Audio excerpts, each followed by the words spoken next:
Hi,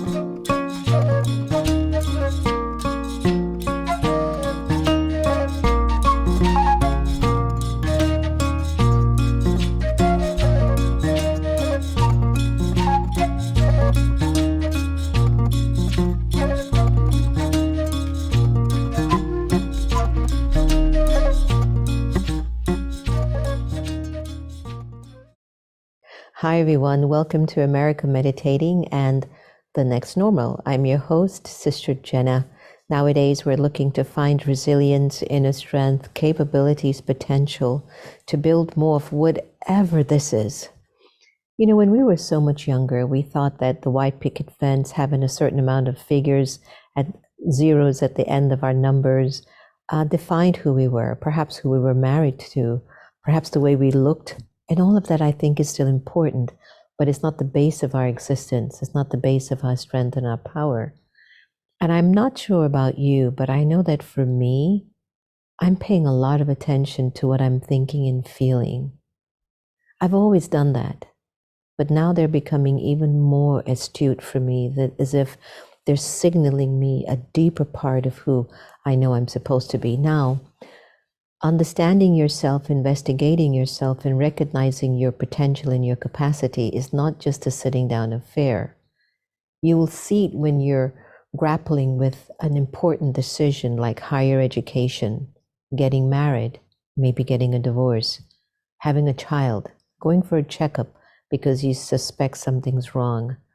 You know, decisions are huge for us nowadays. Nothing seems that simple to do, because life just seems so powerful.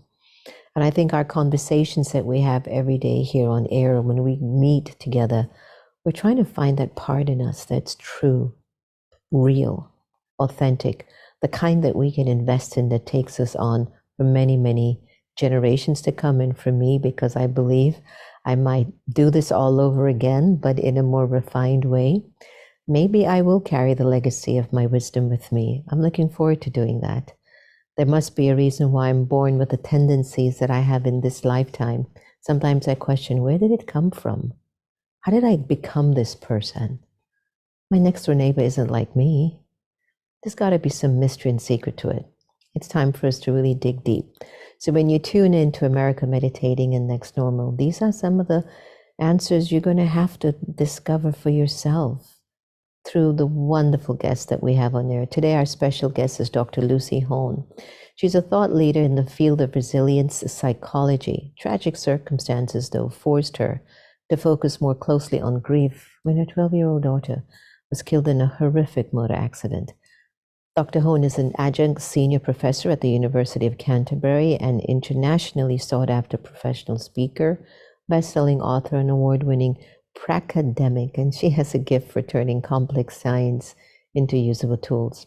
COVID-19 saw her TED Talk titled 3 Secrets of Resilient People go viral, making it one of the top 20 most watched TED Talks of 2020. Author of Resilient Grieving, Dr. Hone and her team now run the hugely popular Coping with Loss online course and coaching support group, providing a wraparound service for the bereaved. Her work is regularly featured in global media, including The Guardian, Washington Post, BBC, ABC, you name it. Today, it's my pleasure to welcome our special guest, Dr. Lucy Hone, joining us all the way from down under in New Zealand. Thank you for joining us today. It's a pleasure. Kia ora, as we say down here in Aotearoa, New Zealand. Thank you for inviting me to be with you, Sister Jenna, and everybody watching. It's a huge privilege. I have to tell you, your Prime Minister has been such an inspiration for us in the United States. And one of my very dear friends, Marianne Williamson, had mentioned her name when she was running for president a few years ago. And she's just such an example. You all are so lucky. We are so lucky, but the truth is that not everybody feels that now, you know, a few years in. So life is complex, hey? And I wouldn't want to be in her shoes. That's an exhausting position. It sure is. I don't know why anyone would run for office in these days. It's just daunting. But I want to take a moment, if you don't mind, and hold just a few seconds of silence. What you've gone through in the loss of your child is nothing more than unbearable. And yet I know that it's pushing you forward. And so wherever her soul is, let us together just keep circling her with divinity and light and joy. And also letting her feel that mom's okay.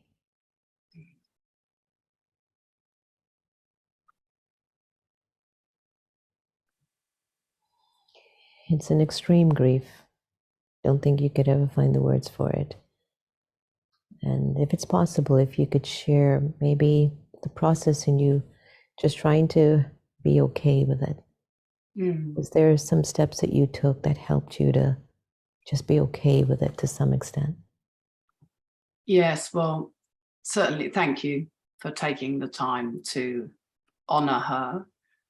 I always think that she is with me, wrapped up in my heart, my soul, and particularly my work, because if it wasn't for dear 12-year-old Abby, you and I wouldn't be having this conversation. So she's always present, and knowing that has really helped my grief. It certainly has been a journey.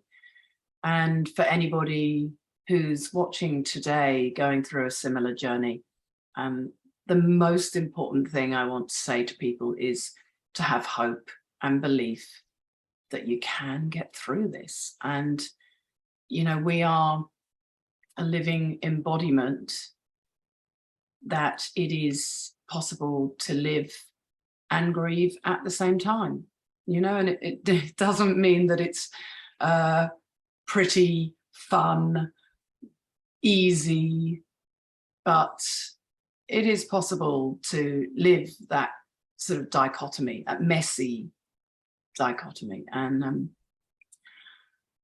it has been a real insight. Yeah, I'm a resilience researcher, and I've done quite a lot of work helping other people through their darkest days. I live in Christchurch. We had 2 years of devastating earthquakes. And so, you know, I thought that was my calling, that moment to put all of that study and training to good use. But yeah, sadly, I was wrong. So I don't know, how you want to talk about grief, because it's such a big topic. And I guess those most important things is our work is about, and my process is about, giving people hope and belief that they can get through it, and also letting them know that there is no right or wrong way to grieve. Grief is as individual as your fingerprint, and the job to do is to find the way that works for you. Yeah, I agree with you. My mother has dementia, and I've often considered strength to be a person who could find a logical balance in accepting whatever life had to offer you. So here she is, this completely different person. I've lost my best friend, my mother, a teacher, my business partner. And I remembered when I would even talk about her, I would just get so welled up inside with tears and emotions, and I would wonder what is happening to me. And then this is an interesting point, because I used to say I used to be so strong.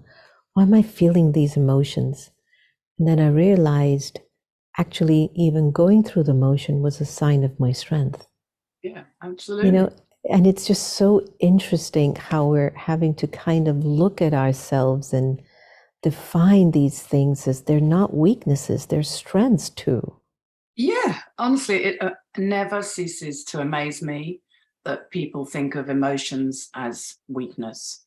You know, everybody has emotions. They're just data. They're just there to give you information. And you knew what that information was, you know, that your mum has left you, you're grieving. your mum as you know her. Yeah. And of course, you're experiencing loss, and it takes us so long to learn to love someone that, of course, it takes us so long to learn to live and love them In in a different absentia. form. Yeah. Yeah, Yeah. absolutely. Yeah. Yeah, it's ironic. It's like, you know, she's still around me, but she isn't. But she is. But she isn't. So it's like your daughter has this little temple in your heart of her. And she hasn't left, but she has left. But no, she hasn't left. Yeah, But I'd heard that you know, you forgave the driver who is responsible for her death, but also for all of her friends. What was the process? Was that hard for you to do? No. And in truth, I don't know that we always know where these thoughts come from. As you said in your introduction, you know, maybe former lives, who knows where our deeply held beliefs come from. But all of us, there's four of us left in the Hone family, and all of us felt instinctively that it wasn't the driver's. There wasn't any point in blaming him. And, you know, forgiveness is not condoning, is it? It's just, for me personally, I think it was a real self-preservation thing, that I didn't want to get caught up in his story. I had enough on my plate as it was, just to focus my attention on my family. But on top of that, no good was going to come from blaming him. And he's a human. I did find out quite quickly that he was the father of 3 children, exactly the same, 2 boys and a girl, like us, a little bit older, I believe. And in truth, I don't even really like talking about him, because he's still around. And I worry really that now this has become, you know, a big conversation about his actions, and people die every day all over the world. And my belief is there isn't a lot of point in questioning why. We need to learn from them. We need to learn how to love them when they're not physically there. There's so much good work you can do. Why get stuck in the bit that you can't control and that happened to you? That might be the consequence of your work in resilience without you even knowing that the buildup of that practice that you've been working with for so many years gave you that strength to just naturally feel like, I can't let this kill us too as a family. You know, we have to let that go. Let's talk about the 5 stages of grief that I know that we've heard about, and the 5 stages of grief model that everyone seems so familiar with. Is that still a valid model for us to hold on to? Sadly, no. And I say sadly because it's kind of comforting in some ways, isn't it, to be told that there is these stages that you're going to go through, because it gives a little bit of order and coherence to this, you know, aspect and period of your life when you have so little control and you're so craving order. But sadly, really, there's very little empirical evidence to support the 5-stage model now. They really do need to be retired. Even Elizabeth Kubler-Ross and David Kessler, whose work it is, have said, you know, you don't go through 5 stages. But actually, I would go another step further to say that, as I said earlier, grief is as individual as your fingerprint. We don't all go through those 5 stages. I didn't experience anger. I was never in denial. You know, I saw her dead body. We went, we were able to bring her body home, because that is standard practice here, fortunately for me, in New Zealand. So I definitely wasn't in denial. And they're not helpful, because one of the reasons people often go and seek counseling is that they think they're not grieving properly or not doing it right. So, you know, that's really not helpful, is it? So let's forget about the 5 stages. I think they're perpetuated because they are a tidy framework that Yeah. people like to hang on to and hand out to others and say, oh, you're going through the anger phase now. But for so many of the bereaved that we work with, they come to us because they've heard us talking about the fact that they're, not actually a helpful model. And they come to us and say, thank you for validating the fact that I wasn't, angry, or I, didn't blame. So Yeah. yeah, it's very interesting. There were just two stages I remembered feeling for me, the loss of my mom through dementia. One was a great sense of sadness, like the sense of loss, that sense of loss. And then the second for me was just angry that this was happening to me, to us. But then my third stage was, if I'm going to survive this, I just had to accept it. And I did. And it just liberated me. Now, can you tell me what is considered a normal grieving period before it becomes unhealthy? And is there actually a time limit on how long we could grieve? Because sometimes we can get addicted to the loss and the pain and the suffering for many, many years. Yes, so that is such an interesting question, and to be honest, a really controversial one too, because just recently there is a new category of prolonged grief disorder that has been introduced to the DSM. So now what the powers that be are saying is that if you grieve significantly for over a year, to the point that you are not able to live a functioning life, then that means that you can get counselling, which obviously is really important, and that can be claimed as an insurance cost. So that's really important for lots of people, and I fully understand that. But of course, there is a real backlash to this discussion that a year is a line in the sand, that somehow we're meant to be all kind of packaged up and done. Because obviously grief, we're the thing that we are, the person that we're grieving differs so much. So for parental bereavement, no one would expect you to get over that in a year. And so I think I don't really like talking timelines, because I think it's very murky waters, and it's so personal on your context, your personality, your environment, your support networks. So, I'd say I'm still grieving now. Sure. But I probably don't think about Abby sometimes now for 5 or 6 days, in a row. We're 8 years on. She's part of me. I will always, her loss and her life will always be part of me. But I managed to do my Ph.D. in the second year after she died. I finished it, and then I wrote a book that year. So, but I was deeply grieving. So, it's just complex.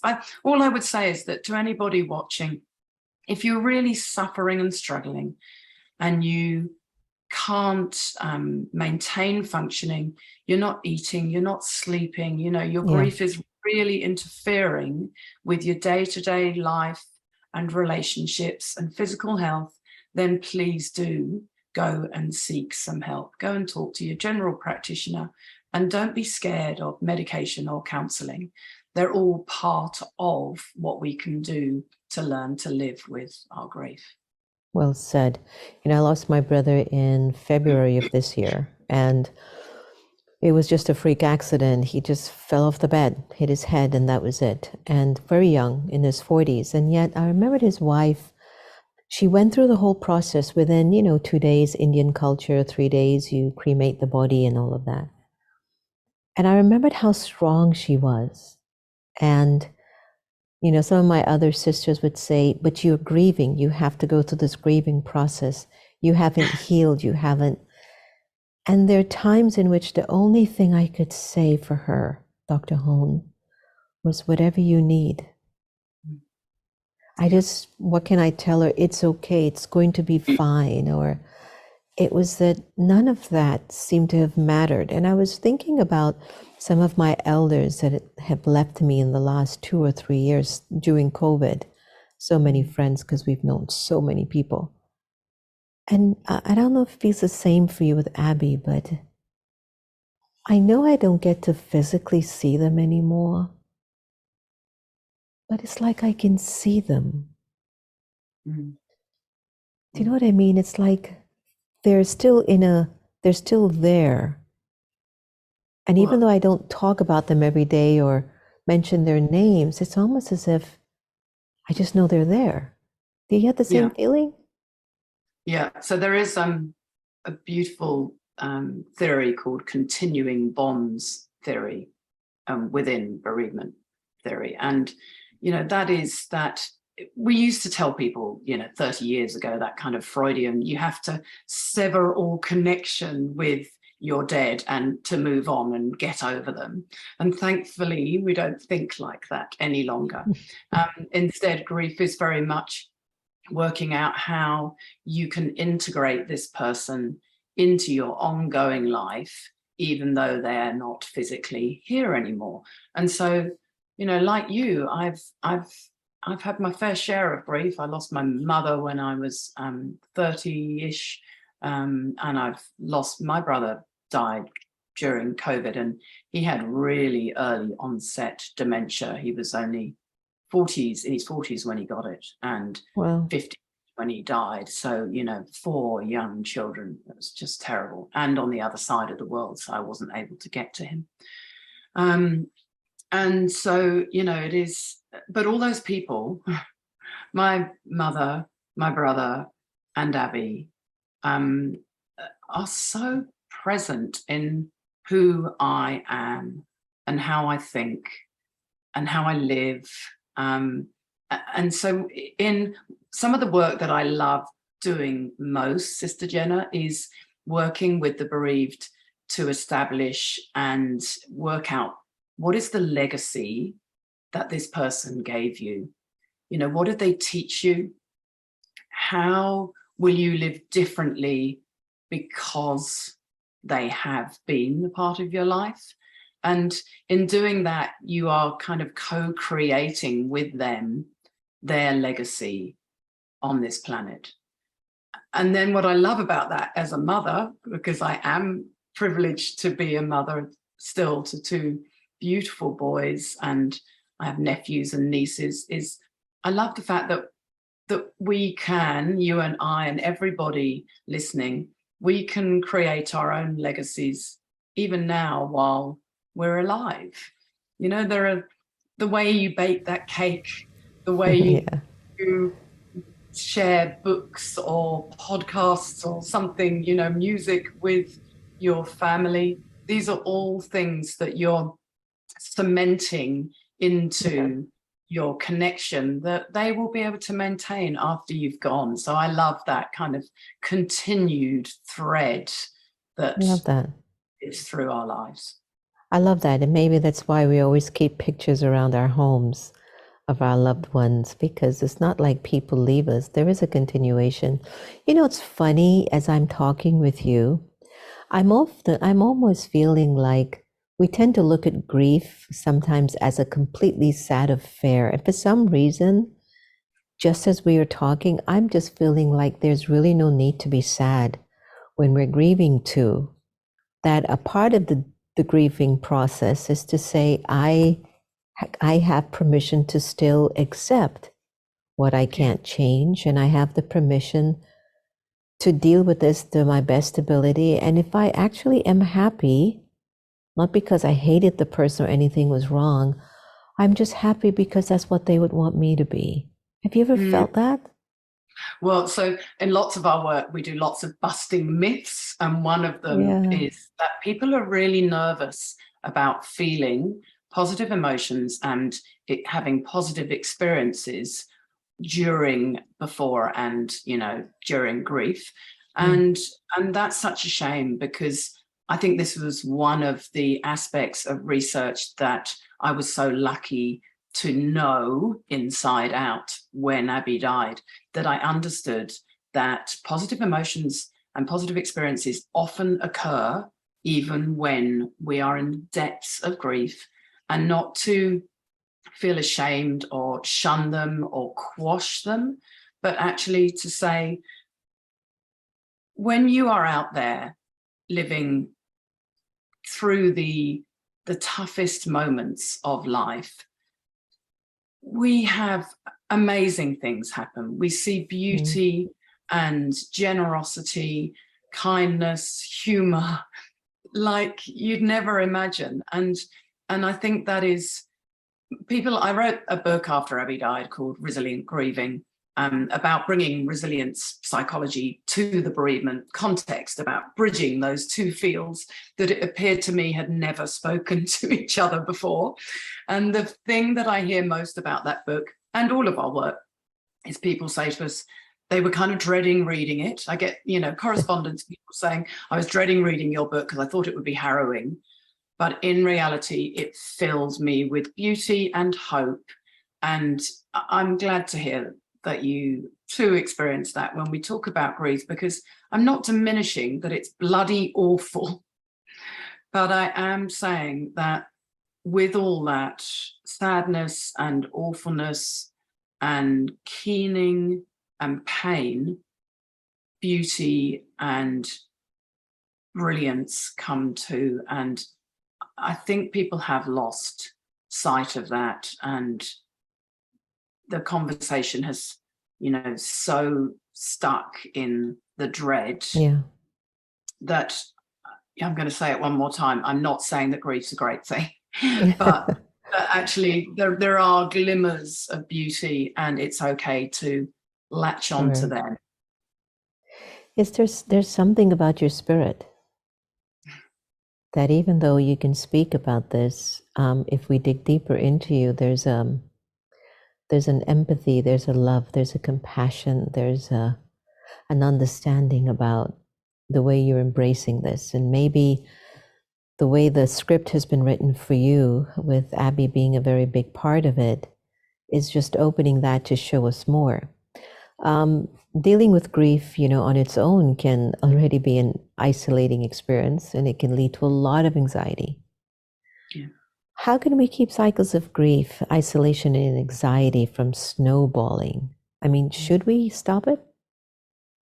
Yeah, such a good question. I think people are very scared of negative emotions, and I'd love to hear your thoughts on this too, that in our training, we encourage people to walk right into those emotions, to bravely endeavor to let them come into their lives.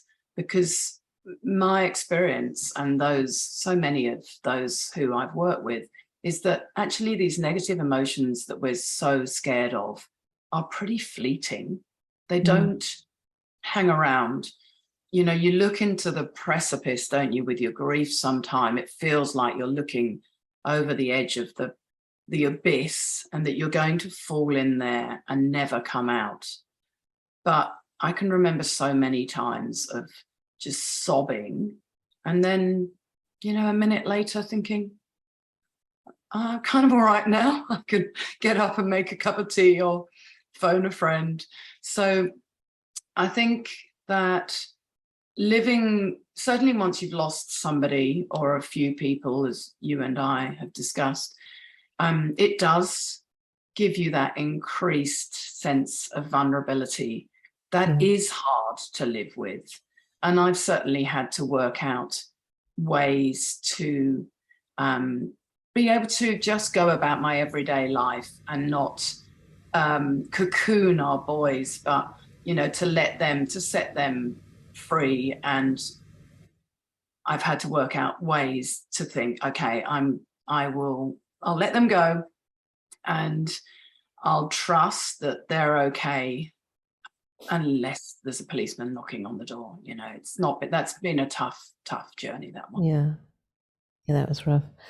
It's interesting, as I'm talking with you, and I might say something that will be hard to discern by a lay person, but I hope you can catch what I'm trying to say.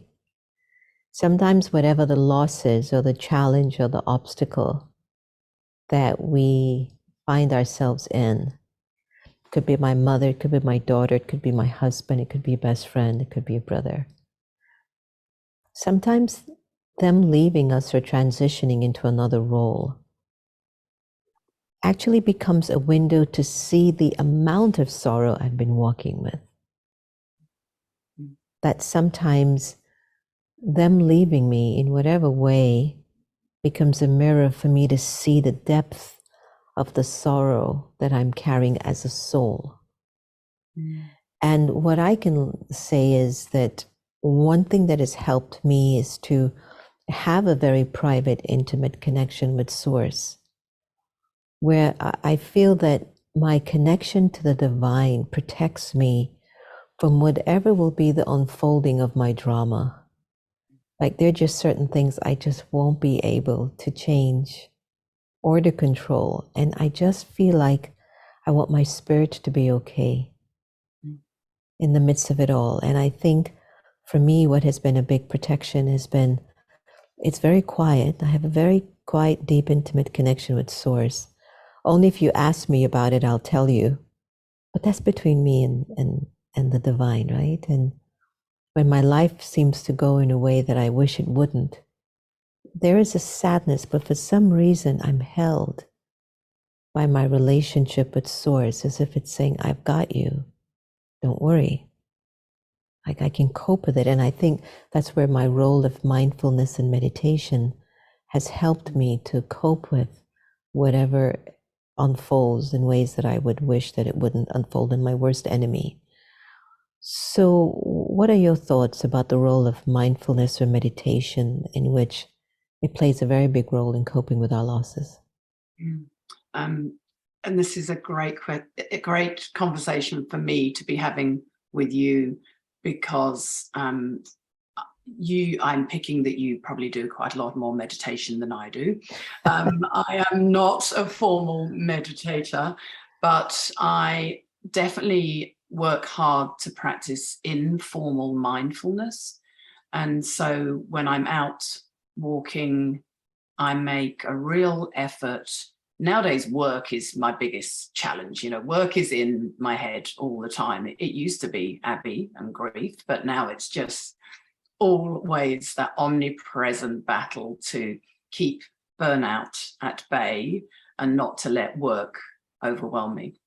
So when I'm walking in the mornings, and I walk every morning and every, at the end of day at 5:30, I work really hard to focus on what I'm seeing, what I'm feeling, my feet on the ground or the beach, the seagulls I'm seeing, the different leaves, the different colored cars, the different pavement, wherever it is. And that does seem to stop my racing mind. I know in terms of my grief that it revealed aspects of mindfulness, theory and practice that I had never really understood properly before. And so, I'd read the literature. I hadn't read all of the sacred texts and all of the immense knowledge that there is out there. But I did know that mindfulness was about, paying attention to the moment as it unfolds in a non-judgmental way. But I didn't get the non-judgment bit until Abby died. And then I got it, because I just remember feeling those emotions, being overwhelmed, crying at a really inconvenient moment while I was about to do a presentation or picking the kids up from school in the school playground. And then I would think to myself, it's okay, that's what you're feeling right now. Just live in this moment. You don't need to beat yourself up about this, Lucy. It doesn't make you a lesser person. You don't need to be feeling awkward or embarrassed. And finally I went, that's the non-judgment bit that I'd never understood. So so I'm not a formal mindfulness practitioner. I'm one of those classic people that's got Headspace on my phone, but I use it very intermittently. But yeah, it's a powerful force for helping us, isn't it? Particularly when we are faced with overwhelm. Yeah. Now, I don't know if I'm about to get everyone in the spiritual community irritated by what I'm going to say, but Go on, do. I mean, I'm talking with you, and just from your energy inside, I can feel the beauty and the goodness of your spirit. Okay, maybe you don't wear a white sari like I do, and maybe you don't go living in an ashram or go on pilgrimages or go to India every year and pray to the gods. But that doesn't have to define you as a mindful or prayerful person. It has so much to do with the naturalness of your goodness as a human being. That's your meditation. That's your connection to source. That's your spirituality. And I don't say this often, but you definitely have that, whether you recognize it now or not. And one day, maybe you'll wake up and you'll see what I mean. I'm sure that day will come. As we come to a beautiful close of our time together with you all the way in New Zealand and me all the way in Washington, D.C., is there a main message that you would like to leave with our audience today? Yes, that would be that if you are grieving or when you are grieving, to have faith and hope that you have it within you to get through this loss. Humans are hardwired for loss. We have been coping with it throughout all of time. And so don't let anybody pathologize your grief unnecessarily. Don't feel that it is unnatural or that you are broken, but instead work, please, really hard to find what works for you. My kind of mantra is that there are no rules. Do what you need to get through and learn to grieve and live on your own terms in your own time. Beautiful. Leave us with a website where we can find more information about you and your work. Thank you so much. This has been really special for me too. And who knows, I hope to see you in India one day. It would be great. I'd be happy to invite you anytime. Thank you. Yeah. Your best website? A website. Yes, so you can find us at copingwithloss.co. Come and join our Coping with Loss Facebook group. That's where the real magic occurs. Oh, lovely. Thank you. Thank you so much, Dr. Hone. It's been a delight to have you. Thank you. Yes, likewise. And kia kaha out there. Take care, everybody. Take care. All right, everyone. With Dr. Lucy Hone, we have learned a lot and maybe invited ourselves to understand different coping mechanisms for grief. I mean, just talking with her, I was feeling that I have to buy into the sorrow and the despair of the loss of somebody that I love deeply. Maybe not. Maybe, yeah, a little bit is there. But at the end of the day, don't they want us to live our lives to continue, to not be held back, to love, to laugh, to grow? It's interesting. Who knows? Maybe Abby's been pushing Lucy along all this time. One never knows, the connection that souls have with us, whether they're in their bodies in front of us or whether they've moved on into another form. But it's the love that moves you, And especially when that love is pure and without strings and attachment, just imagine what it can do for you. So for anyone out there who might be going through the sense of loss, no one's going to give you a timeline to say get over it. But I think what we'd like to say to you is you can deal with it.